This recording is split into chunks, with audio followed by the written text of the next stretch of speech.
chers collègues. Dans un premier temps, je vais prendre du champ sur le bordereau proposé pour explorer le sujet de la sobriété foncière dans les territoires ruraux. Puis je reviendrai à la contribution de la région Bretagne sur l'élaboration du programme d'investissement pluriannuel de ce très bel outil qu'est l'établissement public foncier de Bretagne avec son équipe chevronnée et experte. À écouter certains parlementaires ou quelques membres de notre Assemblée régionale, les territoires ruraux seraient condamnés dans leur développement par l'objectif de sobriété foncière tel qu'il a été inscrit dans la première loi climat et résilience de 2021 à travers le ZAN, le zéro artificialisation nette. Alors je vous emmène à Lorrenans, commune dont j'étais la maire pendant plus de 10 ans. Il y a la rue la plus ancienne du bourg, avec des maisons du 19e et 20e, mitoyennes, mais disposant d'un petit jardin. Densité, 40 logements hectares. Et puis, il y a le lotissement, créé à l'aube des années 90. Densité, 8 logements hectares. 40 logements hectares, voilà la trace que nous ont laissée les générations précédentes, avec la conscience que la terre était une ressource à ne pas dilapider et un sens aigu de l'économie de ce dont nous disposons.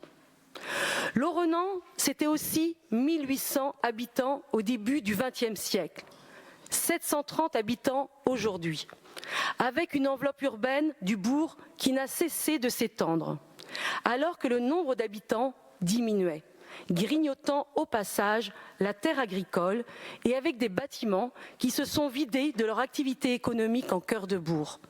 Les vitrines vides témoignent de ce passé riche.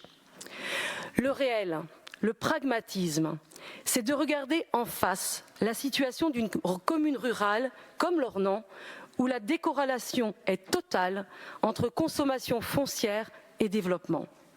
Ceci étant posé, il faut reconnaître que renouer avec un paradigme de sobriété foncière n'est pas simple, quand vendre du foncier agricole en terrain constructible a constitué pendant longtemps dans les territoires l'opportunité de compléments financiers à des revenus faibles.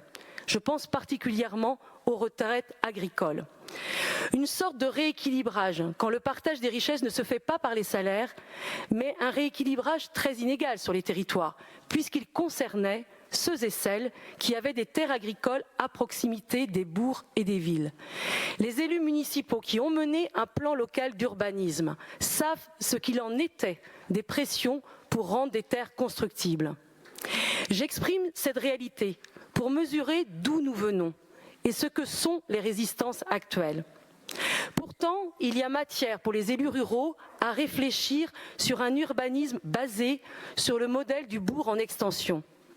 Je pense aux échanges avec des collègues élus du Mené, qui étaient certes satisfaits d'avoir offert aux salariés, notamment de l'agroalimentaire, une possibilité d'habiter sur le territoire, mais ne cachaient pas non plus leur déconvenue avec des habitants peu impliqués dans la vie sociale de la commune.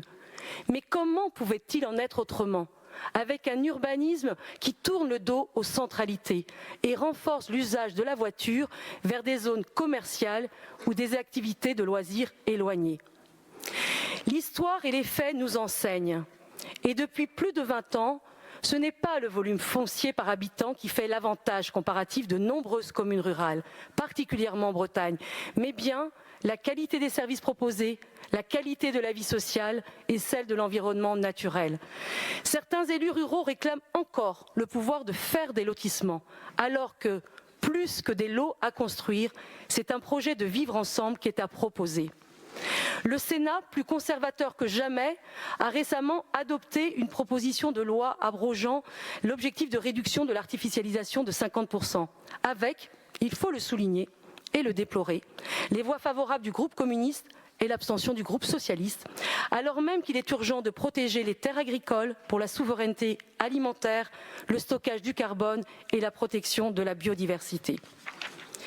J'en viens à mon deuxième point. L'EPF renouvelle son programme pluriannuel d'investissement et la région Bretagne est invitée à apporter sa contribution.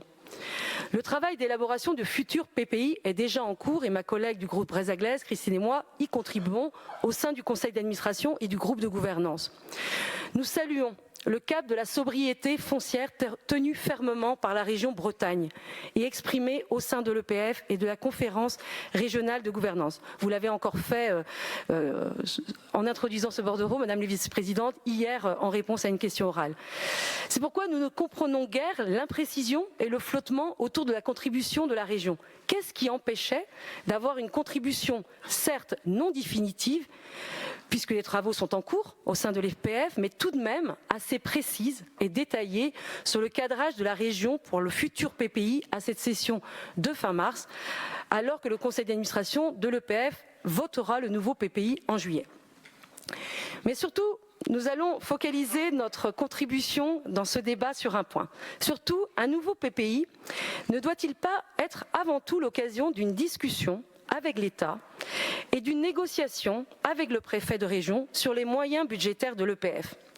Engager et gagner la bataille du relèvement de la TSE nous apparaît crucial pour acquérir davantage de capacités de production de logements abordables dans un contexte de crise du logement en Bretagne et de complexification des opérations de renouvellement urbain avec l'allongement des durées de portage qui en découlent.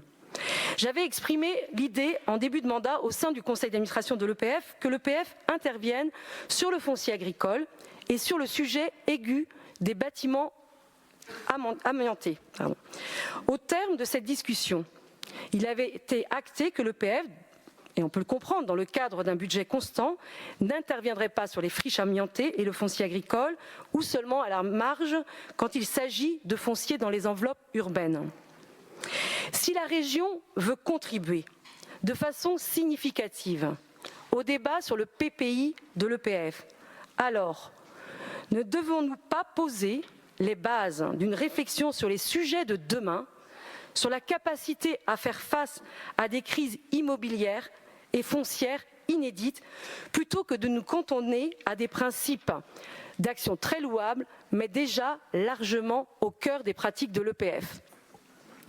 Notre groupe avait porté un vœu en avril 2023 sur le relèvement de la taxe spéciale d'équipement, TSE, prélevée sur le territoire de compétence de l'établissement public foncier de Bretagne, ainsi que l'augmentation à due proportion de la dotation versée par l'État.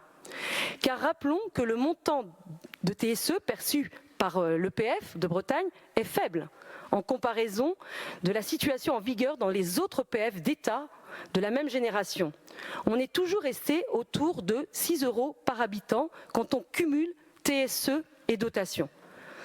Vous aviez conclu, Monsieur le Président, l'échange autour de ce vœu que nous avions porté, le groupe Bresse-Aglaise en avril 2023, ainsi, je vous cite, « Le vœu, quasi en l'état, pourra être reproposé, voire musclé, par la ligne politique qui sera posée par l'ensemble des élus qui siègent à l'EPF et des élus de cet hémicycle.